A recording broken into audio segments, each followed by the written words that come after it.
So this starts a four-part Los Angeles series, again, taken with pictures from a cell phone. This was like 2 or 3 summers ago. It was my first trip to California, and I'm just now getting to where I'm making a video of it because I did the San Francisco series first, and I did San Diego even before that. So this was an earlier trip than either of those, and I'm doing it now. So there's 100 pictures, I believe. So I split evenly 25 into 4 different parts, and we start now.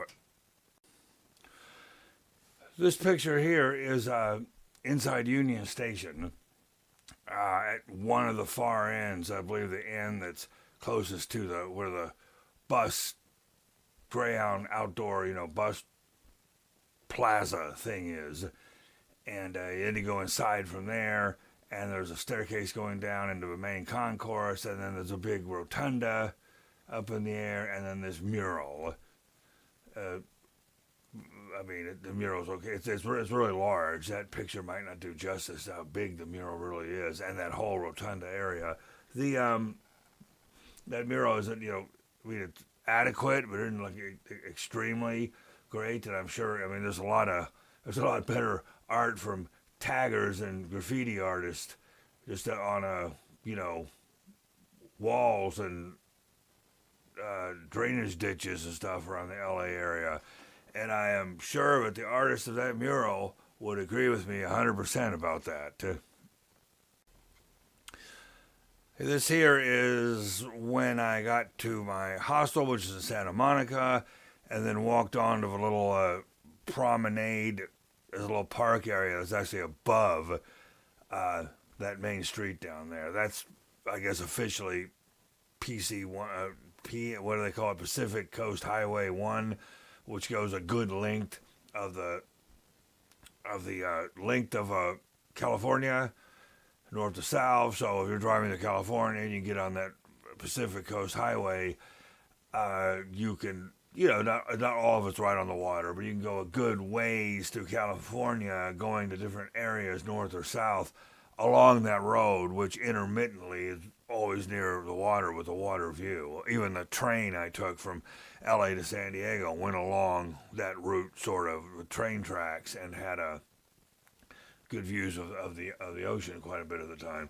But this is so overlooking the balustrade, and then there's stairs you can get down to that part, and then of course there's a whole beach there too, and that parking lot, and then next to that parking lot, that of course is the Santa Monica Pier, which is quite well known, and you got to walk down there, and then you walk out on the pier. Usually a good number of people on that pier, because you can't really make it on the picture, but there's a whole amusement park in there, and there's restaurants and gift shops. And then if you were on the pier or walked on the sidewalk of the street there and just went past where the pier is, on the other side of the pier, there's a whole other beach, which is you're on that beach, and it's almost like, oh, you're not anywhere near that parking lot, and it doesn't look like you're near nearly as much of a touristy area. In fact, there were far fewer people on the far side of the beach than there were on this side of the beach where I took the picture. So I didn't go there a lot, but I did walk over there, and I noticed, hey, this is almost being like down on Venice Beach or Manhattan Beach, but that's literally right smack dab in the middle of Los Angeles. All right, so here is up on that promenade again, just taking a shot along the grass. It goes down pretty far with sidewalks, and there's that, you can see on the left, there's that whole concourse, paved concourse. Of course, that's strollers, bicyclists, rollerbladers, skateboardists, just go up. That's kind of like, Venice Beach is famous for, but it's much smaller here in Santa Monica. And then, of course, your ubiquitous palm trees everywhere. And then people just laid out on the grass there, which is kind of cool. most evenings when I came back from being in the city, I go back to a hotel or the hostel. I would take a shower, all that good stuff, and then while I was still even wet from the shower, damp from the shower, I'd go to onto the promenade here and sit on the grass in the sun and dry off, and then of course right to the right is the whole Pacific Ocean, the breezes coming in and stuff, and then of course that's also the side of the world where the sun sets. So anytime you're around there, you go out into this promenade, go all the way up to the wooden barrier there, or go downstairs to the actual beach itself, and then there's where your sunsets are every evening. Yeah. So a lot of people do that too. All right, so this is still taken from that promenade, but back toward the buildings. So that would have been the furthest most street. I don't know what that street's called, Ocean or something like that. And then one block over from that would be 2nd Street, and that's where my hostel was. So just to give you an idea of how close I was to this promenade and the water itself. And that is some famous, I'm sure it's famous. There's a lot of higher end hotels right there facing the water. And my hostel was one block in, didn't face the water, but that's okay. It's called the Georgian. It's got a nice, light blue color. I thought the color was nice on it. It really jumps out when you're down there. It's like there's all these buildings, and then a lot of the buildings down in Santa Monica are still older. Santa Monica has, quite a history. John F. Kennedy and Marilyn Monroe used to tryst there and meet in this one restaurant, which I may or may not have a picture of in this series. It's where Whitey Bulger, the South Boston mafia guy, Irish mafia guy, hid out for 11 years on the run from the FBI before he was finally caught there in Santa Monica. He was incognito, walking around there for the better part of 10 years or something. This wanted gangster guy. That's an interesting story. It's also Santa Monica is also where Neil Peart from the Canadian rock band Rush, he got a brain cancer, and for some reason he was going out with this woman who had a house in Santa Monica, so he went to Santa Monica and wound up dying there. And that's just one of many Santa Monica stories. So John Lennon rented a house down on the beach area there, and when he was separated from Yoko Ono in like 1975, him and Harry Nilsson, the songwriter musician, they rented a house at least part of the time. He was in L.A. for about a year and a half, and quite a bit of the time he had a house. It was right down the stairs from where this picture was pretty much taken. John Lennon, and he just partied. It was pretty much, messed up on alcohol or whatever for a whole most of that time. He was they referred to it as his lost weekend, which lasted a year and a half. Soon thereafter, he went to back up to New York to do some concert or something, ran back into Yoko Ono, and then they got back together, and then he lived 5 more years before he was assassinated. But John Lennon has quite a bit of a history with Santa Monica too, believe it or not. So here is a little kiosk thing that's on the promenade still in Santa Monica. It says Visitor Center up there, if that's in the picture. I don't think it's really a visitor center. There wasn't, I never saw any signs that anyone was ever in that little building. But there's a sign. Now that's right there at that spot is the official end of the infamous Route 66, which goes through a good portion of the United States. Back in the 50s and stuff, they used to write songs about it. Get your kicks on Route 66. West end of Route 66 says. So you're, I don't know, Route 66 probably goes to the panhandle of Texas, maybe through Oklahoma. Definitely runs east and west and goes through the desert. I can't tell you exactly what highway or road going through the west, central to western part of the United States is officially Route 66, but it does officially end there. Why? Because when you're there, you're at the ocean. The road can't go into the ocean. So, whether you like it or not, that's where Route 66 ends. Right here is on the boardwalk, having walked down the little concourse and actually on the pier, Santa Monica Pier.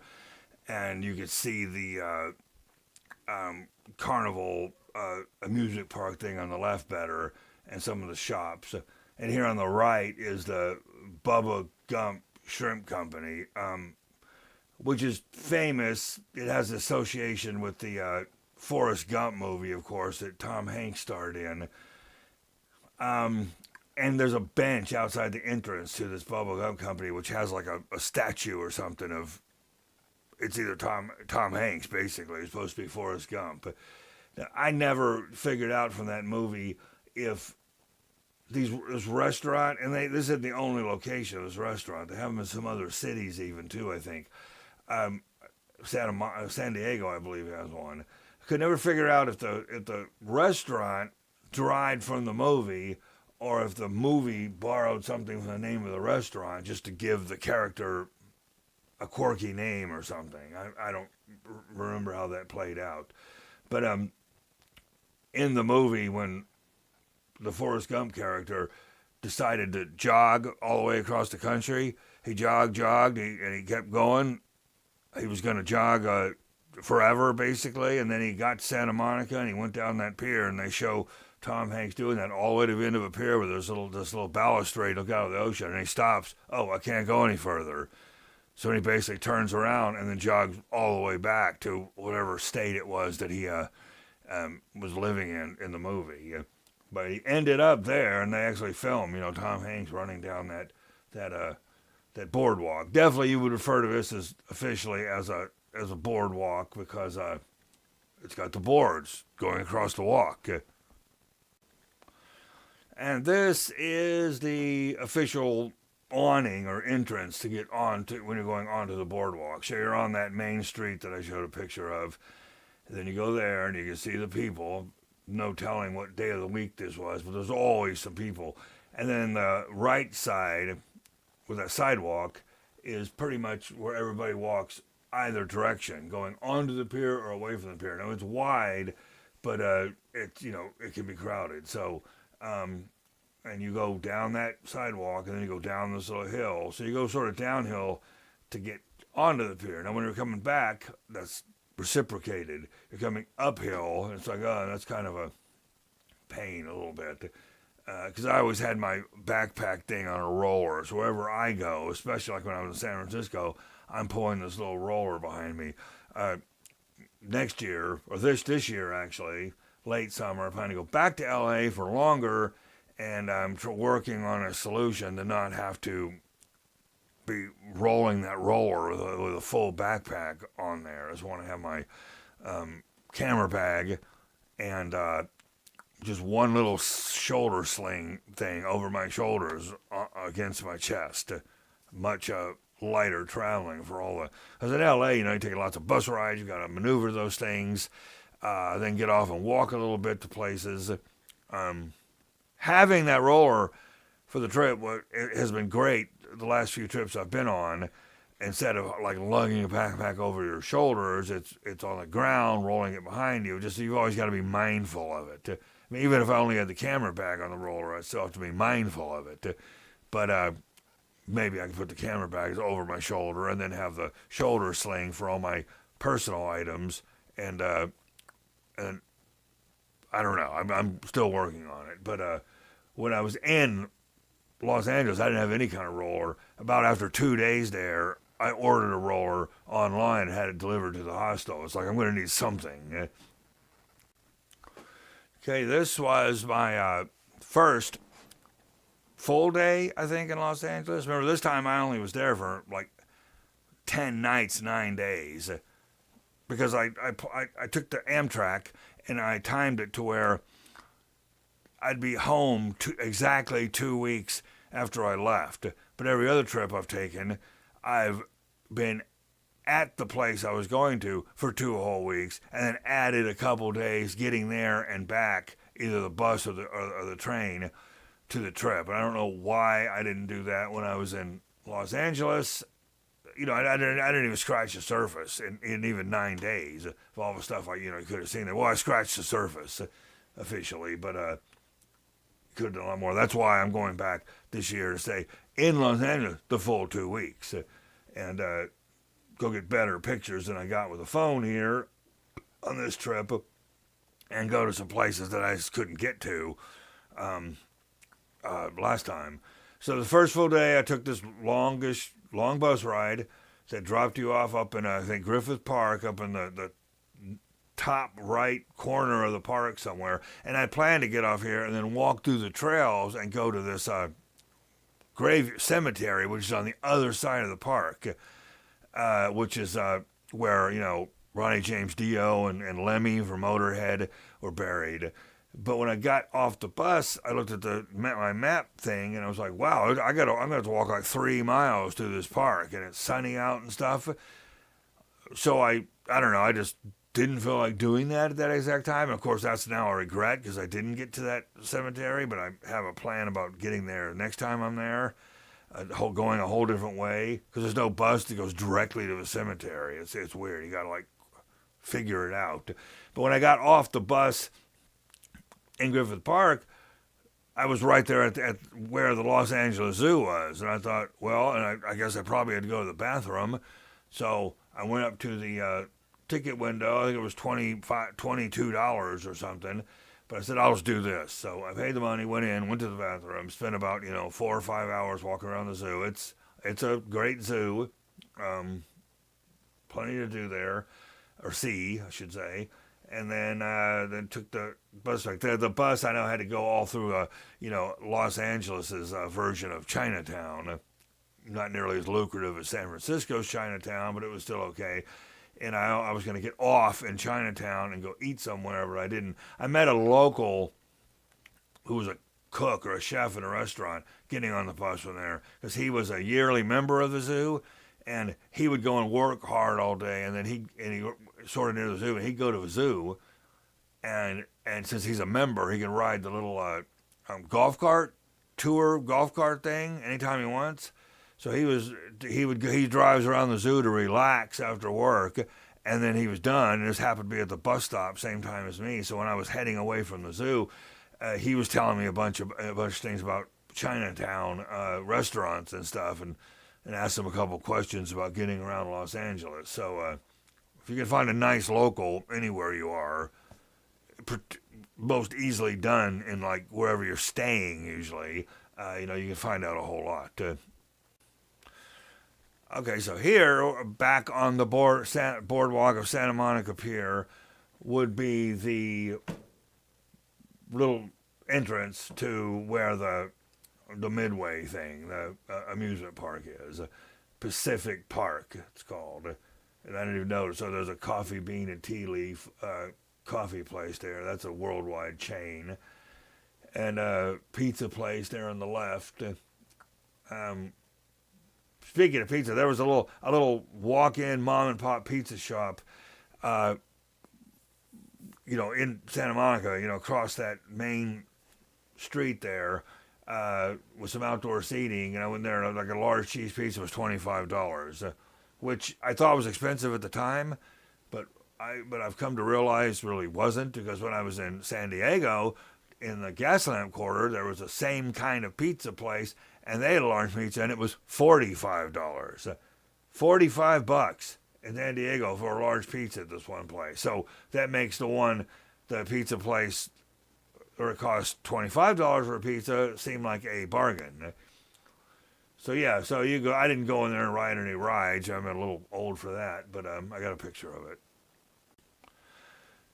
So this is from the pier, shooting back to that main side of the beach. There's parts of the buildings of Santa Monica there on the right, and there's the water. It looked like it was a little overcast that day. And you get an idea of the amount of people on the beach there. Now, that could be less or more. But on the other side of the pier, as I mentioned before, there's a lot less people because everybody, like, because the parking lot's on this side, so people park. You can see the corner of the parking lot there, I think, too. People park and they just basically walk there right on the beach. But they could park there, walk under the boardwalk, and be on the other beach, and have a lot less people around them. I'm surprised that more people from there aren't in the know about that.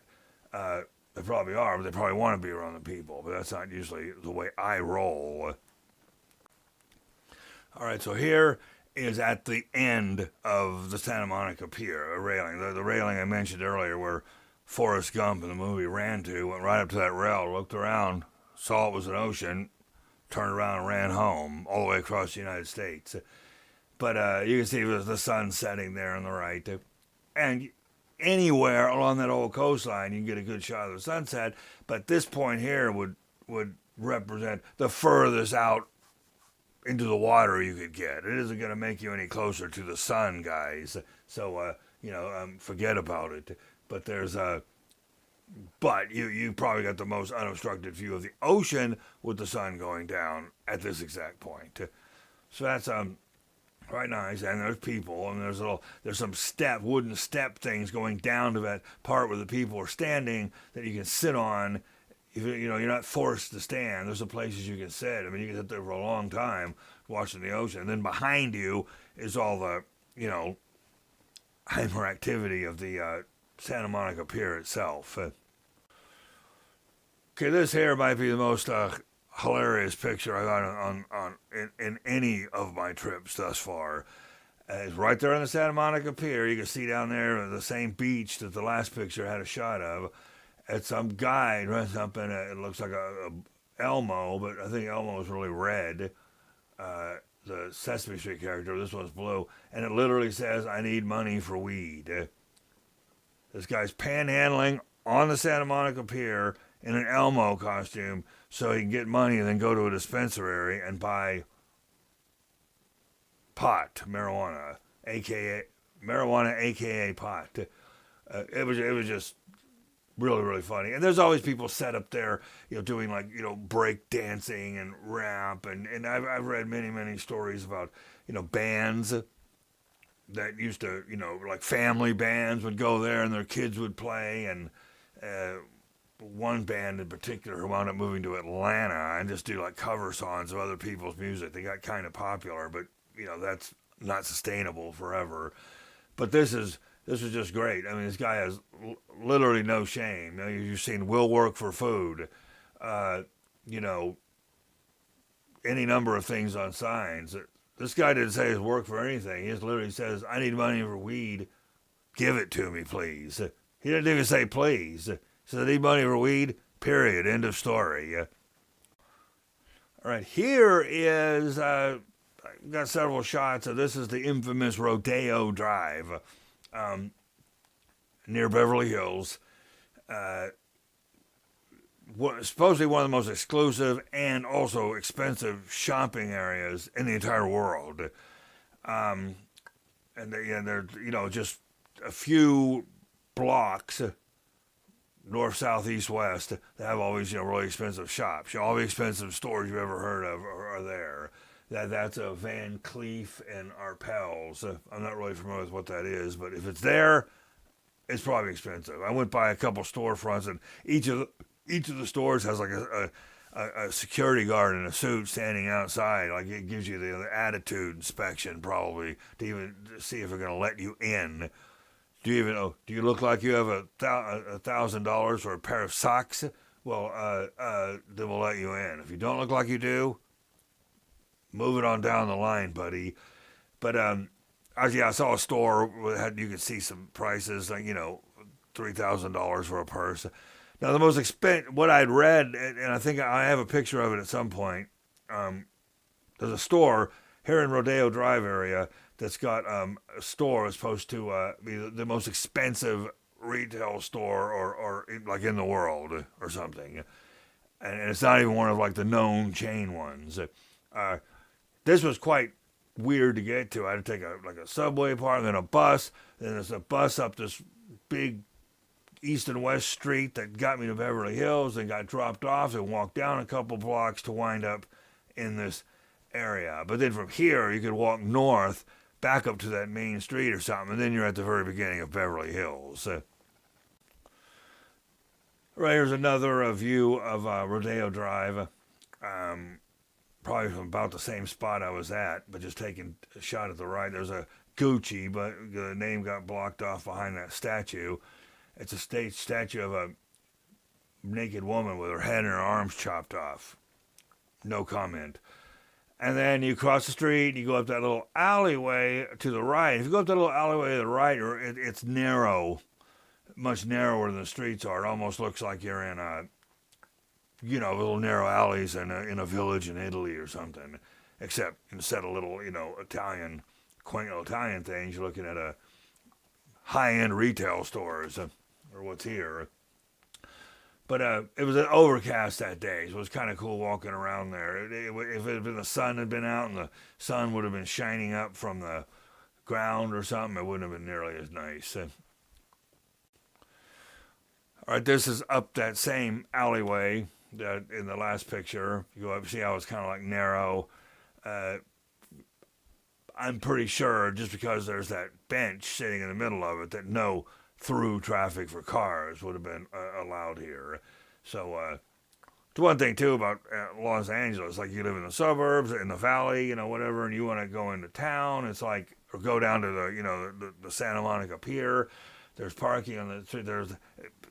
From what I understand, it's like if you have a car, anywhere you go, you got to pay for parking. I mean, people who are driving around that city a lot are I don't know, they're probably paying $100, $200, $300 a month just for parking. So that's an added expense. You can get anywhere you need to go in Los Angeles on their subway / light rail bus system, but you'd need to be living within the city limits so you can get to the places where the buses are and all that. And but it's because Los Angeles is one of the largest cities spread out wide. I don't know. There's something like, I may be wrong about this, but Los Angeles County or something is like, a couple thousand square miles. The city of LA itself is, 800 square miles or something. Whereas, New York City, for instance, has just as many people, around 12 million, but only about a quarter of the space. So in LA, you've got 12 million people, but they're all spread out. You can actually be places where there's no one else. That'd be a lot harder to do in New York City. But that's another shot of Rodeo Drive. This is at one end of Rodeo Drive, Tiffany, of course, up there where that little railing is, a little restaurant there. And interesting about this one shot, you see a staircase on the right. I hope you can see it, but it goes down from Tiffany down to the street. That's the same staircase where in the movie Clueless with Alicia Silverstone, and I think near the end of the movie where she was reminiscing about her life and her friends or something, she walked down that staircase right there and walked much the same path I happened to take that day. I didn't realize it at the time, but that's definitely a staircase she went down. I think you could even see the Tiffany's in the back. You can definitely see that wall and the stairs. And she goes down those stairs and takes a right around the Tiffany building, like while she's like talking to herself or something. Well, that's where that shot was taken. I know that on Rodeo Drive, on the main concourse of Rodeo Drive, they had some big scene from the Julia Roberts movie, Pretty Woman, I think, which I'm not so familiar with that movie, but there's some famous shot on Rodeo Drive that they used this area for. So it's definitely known. Tiffany Company, there's a little cafe up there, and then you can see Rodeo, which is just like the word just like rodeo, but spelled the same way. But in this manifestation, it's referred to as rodeo. This is a little area, in the Beverly Hills area. It's a little thing. Beverly Hills is beautiful, and it is. And then off to the right there is a Beverly Hills Hotel. And there's a little outdoor brunch thing going on. And I went in there, and I went to probably the nicest bathroom I've ever been in. I went to the bathroom. And then just to make it look good, why are you even in here? I went up to the front desk, and just to pretend, I said something like, oh, my mom's 80th birthday's coming up, and I want to bring her somewhere, nice and splurge. How much would a night how much would it cost to stay per night at the Beverly Hills Hotel? And this isn't even the most expensive hotel in LA or anywhere in the world for that matter. He said it was like $925 a night. So if you're at the Beverly Hills Hotel and you're like, oh yeah, I'm going to stay in a nice hotel. Every morning you woke up, you've dropped $1,000. This is another shot of Rodeo Drive. I didn't realize I had so many pictures of Rodeo Drive in this series.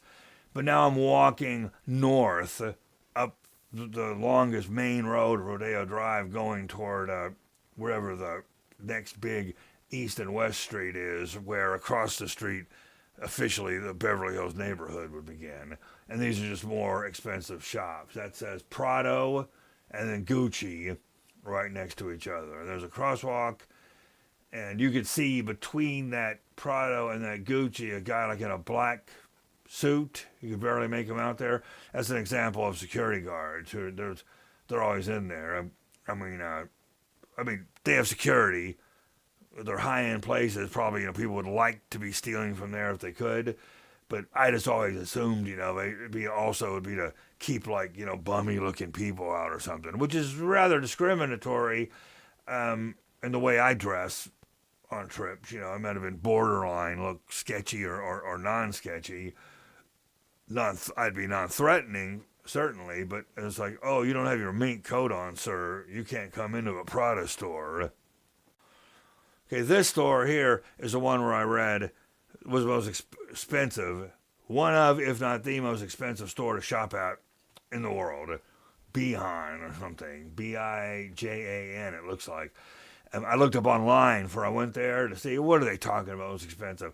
And I saw they had a pair of slippers, these Persian-looking slippers, $900 for these silk slippers. I mean, you can buy socks in there that cost $400. So yeah, maybe it is the most expensive store in the world. But should have gone in there and seen if there's actually anybody in there shopping. Now, I'm sure the people just north of there from Beverly Hills come down there and spend way too much money on stuff than they have to, just because they can or whatever. But yeah, I had to get a picture of that store in particular because of the reputation it has. And here, when I made it all the way up to the end of the Rodeo Drive shopping area, right across the street, there's the big main entrance for Beverly Hills. Don't need to, Beverly Hills needs no introduction or explanation for me. But you see, I don't know, there was always someone standing there to get their picture taken. Or there's two people right there literally having their pictures taken the same exact moment I was taking my picture. But on the left and right of that sign are roads then going into Beverly Hills, where the line palm tree roads and going off. And Beverly Hills goes pretty far back, and then it sort of morphs into Bel Air neighborhood and more other neighborhoods too, which are exclusive and high end. But I was right there. So basically Beverly Hills and the Rodeo Drive shopping area are like right across the street from each other. Okay, this was an important stop for me. Took a bus down one of the main artery roads again. I was able to get dropped off right here at the entrance to Hollywood Forever Cemetery, where a lot of notable people are buried. And it's a nice little park here. They got a little lake in the middle there. I saw people just having picnics by the lake. But there's a lot of pictures I got of well-known people buried in here that I probably did not include in this series. I know Pee Wee Herman, who died after I was there. He was just recently buried in there. But some of the more notable people I have. I think this part one of this photo series ends with some pictures from Hollywood Forever, and then part two will start up with some other ones. So I got split up over two areas. And there's a restroom in there, and you could go into that cemetery there and sit there. There's a big, huge, like Armenian section of this cemetery too, and a lot of old graves. I mean, it's always been one of the most highly touted, like, cemeteries for like movie stars and stuff to be buried in. But there's quite a bit of regular people buried there too. I can't remember the one act. There's one actor there, but I did not go find his grave. I can't even think of his name now, but I'm rambling. Okay, so moving on. Okay, one grave here in the Hollywood Forever Cemetery, Mel Blanc. If you don't know who he was the guy that did almost all the voices of every old, Looney Tune, Warner Brothers cartoons back then. He did Elmer Fudd, Bugs Bunny, Daffy Duck, Foghorn Leghorn. I mean, way more than that too. That's all, folks. And that's what it says on his grave. That's all, folks. Mel Blanc, man of 1,000 voices. 1908 to 1989, I think it says. But yeah, this guy literally, they just had he worked at Hollywood there. They make the cartoons, and they just needed one guy to do all the voices for all the cartoons. I mean, they had used other people, I'm sure, but he was the main one. Any of those old cartoons like that, the voices you heard, he was probably the one doing the voice. Hey, this was a photo in Hollywood Forever Cemetery that was particularly interesting for me. That is a Johnny Ramone from the progenitors of punk rock band, the Ramones. Of course, they were from New York City, but a couple of them later on went to live in Los Angeles. And Johnny, this is Johnny Ramone. He was a guitarist. He died of some kind of cancer. I don't forget what year, but in Los Angeles, and he got his own little spot with his own little statue right there. Now, I've read somewhere that could have been a cenotaph, and I believe what a cenotaph is where there's a representation of a grave, but the body's either somewhere else or the body was cremated and given to family, but they still erect something that people can go visit and see. You can see the lake behind there. That's where the people were having like picnics and stuff. And carved around that bottom part of the grave are, some other known musicians saying, in a memoriam in honor of Johnny Ramone. Because, the Ramones were extremely important for moving rock music out of the doldrums it had become in the mid to late 70s into this new vibrant kind of music. You could arguably say that the Ramones, which Johnny Ramone was part of, saved rock and roll. That's the way I like to look at it anyway. But that's cool. I mean, a guy who's totally from New York City, they're a pivotal New York City band, started at CBGB's and all that, the world-renowned New York punk rock venue. To have him, have wound up in Los Angeles and dying there and being buried there is lucky for me because I was there. Well, not lucky for him, but lucky for me for that. Dee Dee Ramone, too, the bass player and one of the main songwriters of Ramones, is buried there, too, but far off. I've got a picture of his tombstone. He has like a regular tombstone. But I don't know if it's in this series or if it begins in the next series. All right, and then so you've got your open grass area with graves, and then you've got your mausoleum area where people are buried in like the walls. There's an inside part and an outside. I think this was outside for someone that's notable. You thought he would have been inside. That's Mickey Rooney, famous actor. He died 2014, I think it says. He was born 1920. He was almost 100 years old when he died. But yeah, he was, back in the 50s and stuff. Of course, he was big news. I mean, I'm a little bit after that time, even, as dated as I am. But, I mean, just about anyone who's a movie buff or anything like that would know who Mickey Rooney was. So he's there. That's, just one example of, tons of different people who are buried there. And this grave, again on the outside of the mausoleum, was rather unexpected for me to find. I didn't expect to find her. It's Anne Heche. She's been in a lot of good stuff. She was a good actress.